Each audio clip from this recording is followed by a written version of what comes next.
lembro que eu perguntava, eu falava pra ela. Eu sei. Mas aonde ele surgiu? Meu Jesus. Eu era muito curiosa, né? Sim. Ah, era maravilhoso. Mas seu pai não falava sobre Ele essa... explicava pra mim, mas eu era tão curiosa, eu queria sempre Sim, você saber queria mais. saber mais. E a gente fazia as coreografias. Isso. Era muito maravilhoso aquele processo, aquele tempo, né? E eu lembro que quando terminava o culto no domingo, a gente tinha um pastor e ele colocava as crianças tudo na caminhonete dele. E a gente ia embora, todo mundo atrás da todo mundo caminhonete. feliz. Gritando e brincando, né? Meu E era Deus. bom demais. E ali eu conheci Jesus através do meu pai. Então eu falei assim, gente, existe um Deus, né? Existe um Jesus que me ama. E Sim. ali eu já sabia que algo era diferente na minha vida. Eu retornei para morar com a minha mãe, né? Recebi uma educação na religião dela, mas eu não me sentia à vontade. Né? E aí, Sim. quando eu tinha 14 anos, eu era uma adolescente muito triste, uma adolescente assim sem muita perspectiva, né? Tinha uma senhora que me acompanhava, que ela sempre orava por mim. Ela morava na rua da minha mãe.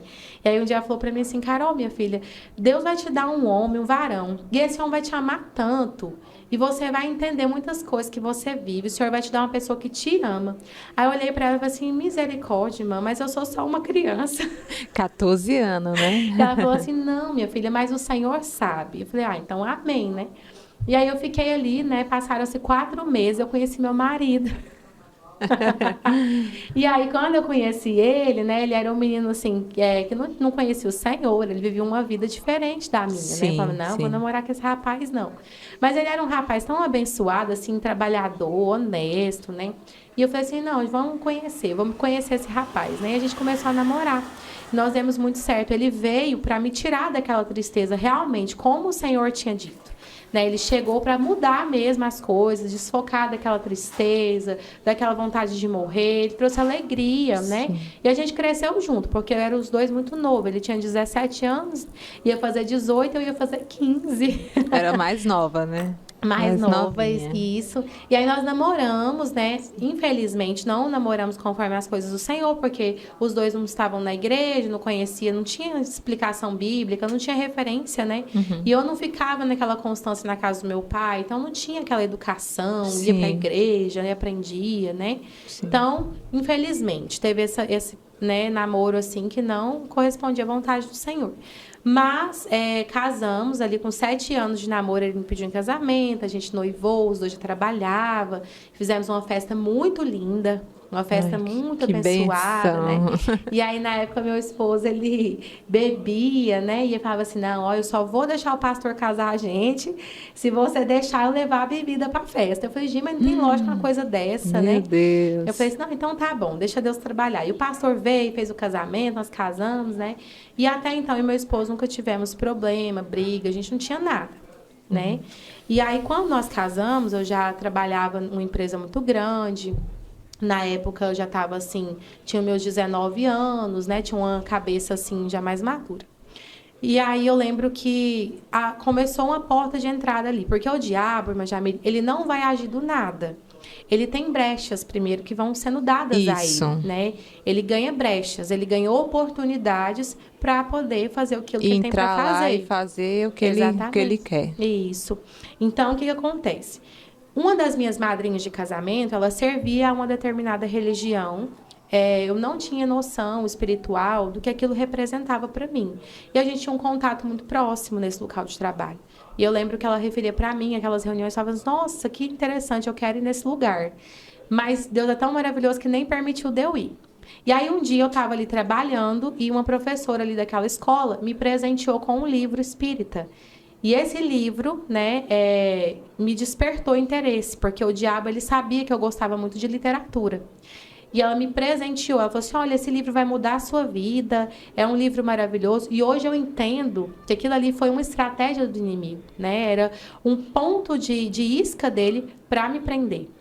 E eu recebi esse livro dela, de uma escritora muito famosa, e comecei a ler esse livro. E todos os livros daquela mulher, todos os livros que ela escrevia, eu viciava naquilo. Então, a gente sabe que um abismo chama outro abismo.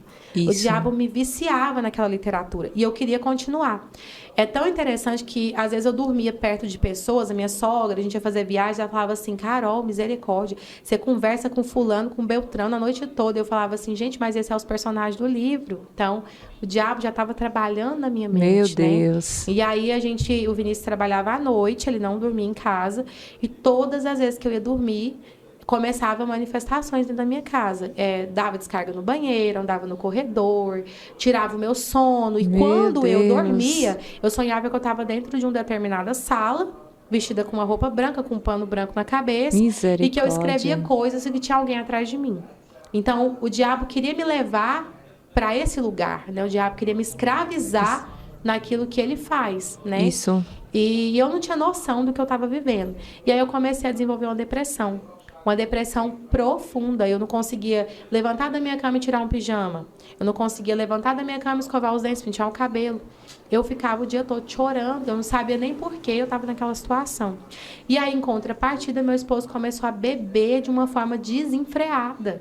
A nossa casa, que tinha coisas assim, transbordando, começou a não ter nada. A faltar, nós começamos a viver escassez, assim, a nossa vida ficou irreconhecível. Né? E aquilo foi tomando de conta, e hoje eu falo que a porta de entrada do diabo foi o bendito livro, a bendita brecha que foi aberta. Que ele encontrou. Ele encontrou, né? E ali começamos a brigar demais, brigar e desentender. E um determinado dia ele saiu para trabalhar e eu saí de casa. Detalhe, nós casamos em outubro de 2015. Eu saí de casa em agosto de 2016, 10 meses de casada. 10 meses. E a gente foi para o divórcio no dia 15 de setembro de 2016, com exatamente 11 meses de casado. Nós estávamos divorciando. E a gente divorciou, foi muito doloroso aquele momento, né? E a minha cabeça virou totalmente. Eu fui embora para Minas Gerais, ele ficou lá em Goiás, a cabeça dele também virou. Mas você separou mesmo, em papel mesmo, assim? Divorciado mesmo, no papel. E aí eu fui embora para Minas Gerais, ele ficou em Goiás e a gente começou a viver uma vida totalmente improvável daquilo que a gente era acostumada a viver. E a depressão, como que você... Uma depressão profunda, né? Você curou essa... E eu me envolvi com um relacionamento em Minas Gerais, né? E ali os demônios continuavam a me perturbar. Eu lembro de levantar de madrugada, eu morava numa casa muito alta, em cima de um morro, assim. E o diabo falava assim, pega a faca e enfia em você e morre, porque nunca mais você vai ver seu marido. Nunca mais você volta para Goiânia, você vê seu marido, você tem uma casa restaurada, nunca mais. Além de destruir o seu casamento, ele queria também destruir a sua vida. A minha vida. Tirar a sua vida. Sim. Eu lembro que, né? Mas, Jamília, eu entrava nas igrejas, né? Quando eu conseguia ir em alguma igreja, a minha prima, eu quero louvar a Deus aqui pela vida da Cíntia, minha prima. Amém. Ela estava comigo nesse processo e ela me levava nas igrejas. Ela pegava na minha mão e me levava. E ela falava assim, vamos na igreja comigo? E aí Deus usava um vaso todas as vezes que eu estava na igreja.